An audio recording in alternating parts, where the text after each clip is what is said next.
hayo kinayo update sa 1 week slim day 3 tatanak pailaeng nga nagdigos. Tata i-check tayo titimbang ko. Di kalman 147. Tata i-check tayo bago agkape. I-check tayo palang titimbang ko. No dama lang nagbaliwan na. Let us see.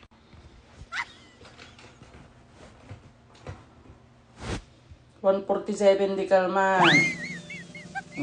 Ngayon, kinina na to 150. Matansyang yan.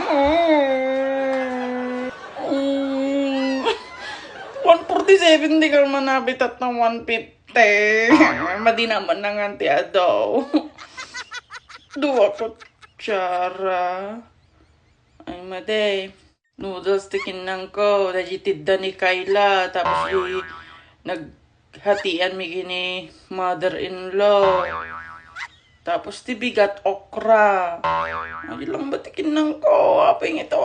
3 kilos tinadagdag. Madi ito ang tiyan.